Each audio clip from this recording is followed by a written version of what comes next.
പവിത്രമായ ഒരു മാസം മുഹറം നമ്മിലേക്ക് കടന്നു വന്നിരിക്കുകയാണ്.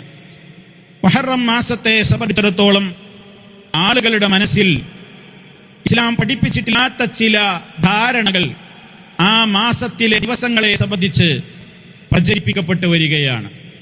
മുഹറം 9 താസുആ എന്നാണ് അറിയപ്പെടുന്നത്. മുഹറം 10 ആശൂറാ എന്നുമാണ് അറിയപ്പെടുന്നത്. ഈ ആശൂറാ അതിൻ്റെ 10ാം നാളിലേക്ക് കുറിക്കുന്ന പദപ്രയോഗമാണ്. എന്നാൽ അതിനോടനുബന്ധിച്ചുകൊണ്ട് ചില ആളുകളൊക്കെ നബി സല്ലല്ലാഹു അലൈഹി വസല്ലമിൽ നിന്ന് സ്വഹീഹായ ഹദീസുകളിൽ നമുക്ക് ആ വിജ്ഞാനം പകർന്നു നൽകപ്പെട്ടിട്ടില്ലാത്ത ചില കാര്യങ്ങൾ അന്നത്തെ ദിവസം പ്രത്യേകമായി കൊണ്ട് ആ ദിവസത്തിൽ സംഭവിച്ചതാണെന്ന് പറഞ്ഞുകൊണ്ട് പ്രചരിപ്പിച്ചുകൊണ്ടിരിക്കുന്നുണ്ട്. അങ്ങനെ അത്തരത്തിലുള്ള സംഭവങ്ങൾ അന്ന് നടന്നു എന്നുള്ളതിന് നമ്മുടെ കൈകളിൽ പ്രമാണങ്ങളില്ല. മുഹറം 10 പ്രത്യേകതയായി പ്രമാണങ്ങളിൽ സ്ഥിരപ്പെട്ടു വന്ന ഒരു കാര്യം, മഹാനായ മൂസ നബി അലൈഹിസ്സലാത്തു വസ്സലാമിനെയും അനുയായികളെയും ഫറോവയുടെ മർദ്ദനത്തിൽ നിന്നും പ്രയാസപ്പെടുത്തലുകളിൽ നിന്നും രക്ഷപ്പെടുത്തിക്കൊണ്ട് ആ നബിക്കും സമൂഹത്തിനും അല്ലാഹു സുബ്ഹാനഹു വ തആല രക്ഷ നൽകിയ ഒരു ദിനമായിരുന്നു അത് എന്നുള്ളതാണ്. എന്നാൽ അതിനോട് ചേർത്തുകൊണ്ട് ആശൂറാ എന്ന പേര് തന്നെ 10 നബിമാർക്ക് വിജയമുണ്ടായ ദിനമാണ് മുഹറം 10 എന്ന് ചില ആളുകൾ പ്രചരിപ്പിച്ചു വരുന്നുണ്ട്. അങ്ങനെ ചില പ്രചരണങ്ങളും പറഞ്ഞു കേൾക്കുന്നുണ്ട്. അതായത് ആദം നബി അലൈഹിസ്സലാത്തു വസ്സലാമിൻ്റെ തൗബ സ്വീകരിക്കപ്പെട്ടത് മുഹറം 10 എന്ന്, അതുപോലെ തന്നെ നോഹ് നബി അലൈഹിസ്സലാത്തു വസ്സലാമിൻ്റെ കപ്പൽ ജൂദി പർവ്വതത്തിൽ അവിടെ പ്രത്യേകമായ നിലക്ക് അവിടെ സ്റ്റോപ്പായി ആളുകളൊക്കെ അതിൽ നിന്ന് രക്ഷപ്പെട്ട ദിവസം അതായിരുന്നു എന്ന്, മത്സ്യത്തിൻ്റെ വയറ്റിൽ അകപ്പെട്ട യൂനുസ് നബി അലൈഹിസ്സലാത്തു വസ്സലാം ആ മത്സ്യത്തിൻ്റെ വയറ്റിൽ നിന്ന് രക്ഷപ്പെട്ട ദിനം, അതുപോലെ തന്നെ പൊട്ടക്കിണറ്റിൽ യൂസുഫ് നബിയെ സഹോദരന്മാര് തള്ളിയിട്ട് ആ പ്രവാചകൻ പൊട്ടക്കിണറ്റിൽ നിന്ന് രക്ഷപ്പെട്ട ദിവസമായിരുന്നു എന്ന്, ഈസാ നബി അലൈഹിസ്സലാത്തു വസ്സലാം ആകാശലോകത്തേക്ക് ഉയർത്തപ്പെട്ട ദിനമായിരുന്നു എന്ന്, ദാവൂദ് നബി അലൈഹിസ്സലാമിന് വലിയ പദവിയും അധികാരവുമൊക്കെ കിട്ടിയ ദിവസമായിരുന്നു എന്ന്, ഇബ്രാഹിം നബി അലൈഹിസ്സലാത്തു വസ്സലാമിനെ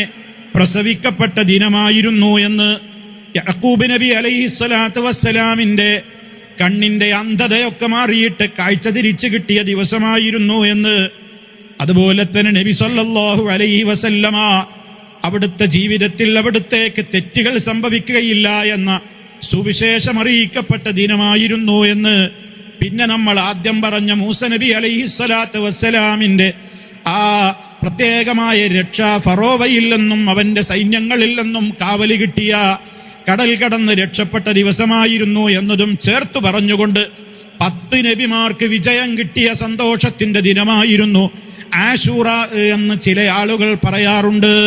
വാസ്തവത്തിൽ സുഹൃത്തുക്കളെ, ആദ്യം സൂചിപ്പിച്ചതും അവസാനം ഈ സൂചിപ്പിച്ചതുമായ മൂസാ നബി അലൈഹിസ്സലാത്തു വസ്സലാം അവിടുന്ന് ഫറോവയുടെ മർദ്ദനങ്ങളിൽ നിന്നും ആ നിലക്കുള്ള എല്ലാ പ്രയാസങ്ങളിൽ നിന്നും രക്ഷപ്പെട്ടുകൊണ്ട് അക്കരെ പറ്റിയ ദിനമായിരുന്നു, അവിടുത്തേക്ക് രക്ഷ കിട്ടിയ ദിനമായിരുന്നു മുഹറം 10 എന്നുള്ളതാണ് പ്രമാണങ്ങളിൽ സ്ഥിരപ്പെട്ട് വന്നിട്ടുള്ള ഏക കാര്യം.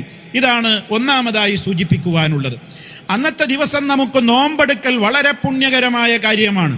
കഴിഞ്ഞ കാല ഒരു വർഷത്തെ പാപങ്ങൾ പൊറുക്കപ്പെടുന്ന ഏറ്റവും മഹത്വമുള്ള ആദ്യ കാലഘട്ടത്തിൽ നിർബന്ധമായിരുന്ന നോമ്പാണ് ആശൂറാ നോമ്പ്. റമദാൻ നോമ്പ് നിർബന്ധമാക്കപ്പെട്ടതിന്റെ ശേഷമാണ് ആശൂറാ നോമ്പ് ഇനി ഉദ്ദേശിക്കുന്നവർക്ക് അനുഷ്ഠിക്കാം എന്ന ഒരു തെരഞ്ഞെടുപ്പിനുള്ള സ്വാതന്ത്ര്യം, അഥവാ അതിൻ്റെ നിർബന്ധമായ കൽപ്പനയിൽ നിന്ന് നിർബന്ധമായും അത് അനുഷ്ഠിക്കണം എന്ന നിയമത്തിൽ നിന്ന് ഇളവ് വന്ന് അതൊരു ഐച്ഛികമായ വ്രതാനുഷ്ഠാനത്തിന്റെ പദവിയിലേക്ക് മാറ്റപ്പെട്ടത് അതിൻ്റെ ശേഷമാണ്. അതേ അവസരത്തിൽ മുഹറം 10 അന്നാണ് മഹാനായ ഹുസൈൻ റളിയല്ലാഹു തആല അൻഹു നബി സല്ലല്ലാഹു അലൈഹി വസല്ലമിന്റെ പേരക്കിടാവ് കെർബലായിൽ വെച്ച് ഹിജ്റ 61 പ്രവാചക വഫാത്തിന്റെയും ഒക്കെ എത്രയോ വർഷങ്ങൾക്ക് ശേഷം ഹിജ്റ 61 കെർബലായിൽ വെച്ച് അതിദാരുണമായി മഹാനായ ഹുസൈൻ റളിയല്ലാഹു തആല അൻഹു വധിക്കപ്പെടുകയുണ്ടായി. ആ സ്മരണക്ക് വേണ്ടിയാണ്, അതിന്റെ ഓർമ്മ പുതുക്കുവാൻ വേണ്ടിയാണ് ലോക മുസ്ലിമീങ്ങൾ മുഹറം 10 നോമ്പെടുക്കുന്നത് എന്നൊക്കെ വിവരമില്ലാത്ത ചില ആളുകൾ മനസ്സിലാക്കാറും അത് പറയാറുമുണ്ട്. അതും ഈ നോമ്പുമായിട്ട് യാതൊരു ബന്ധവുമില്ല എന്ന് പ്രത്യേകം മനസ്സിലാക്കുക. അത് ശേഷം പിൽക്കാലത്ത് നടന്നിട്ടുള്ള ഒരു ദാരുണമായ ദുഃഖകരമായ ഒരു സംഭവമാണ്. അതുകൊണ്ട് മുഹറം 10 നോമ്പ് മൂസാ അലൈഹിസ്സലാത്തു വസ്സലാമിന്റെ രക്ഷാദിനവുമായി ബന്ധപ്പെട്ടുകൊണ്ട് അള്ളാഹുവിന്റെ റസൂൽ ഈ ഉമ്മത്തിന് സുന്നത്താക്കി പഠിപ്പിച്ചിട്ടുള്ള കാര്യമാണ്. യഹൂദികളോട് എതിരാകുവാൻ എന്ന നിലയ്ക്ക് അതിന്റെ മുമ്പുള്ള 9 സുന്നത്താക്കിയിട്ടുണ്ട്. അതുകൊണ്ട് സാധ്യമാകുന്ന ആളുകളെല്ലാം ആ ദിനങ്ങളെ ആത്മാർത്ഥമായി തന്നെ കണ്ട് നമുക്ക് നരകശിക്ഷയിൽ നിന്ന് മോചനം ലഭിക്കുവാനുള്ള ഒരു മാർഗമാണ് റബ്ബിന്റെ മാർഗത്തിലുള്ള ഒരു ദിനത്തെ നോമ്പെന്ന് മനസ്സിലാക്കിക്കൊണ്ടും മുഹറം 9 10 നാം നോമ്പനുഷ്ഠിക്കുക. അല്ലാഹു സുബ്ഹാനഹു വ തആല നമ്മുടെ കർമ്മങ്ങൾ സ്വീകരിച്ച് ജന്നത്തിൽ ഇടം നൽകപ്പെടുന്നവരുടെ കൂട്ടത്തിൽ ഉൾപ്പെടുത്തി നമ്മെ ഓരോരുത്തരെയും അനുഗ്രഹിക്കുമാറാകട്ടെ. വൽഹംദുലില്ലാഹി റബ്ബിൽ ആലമീൻ.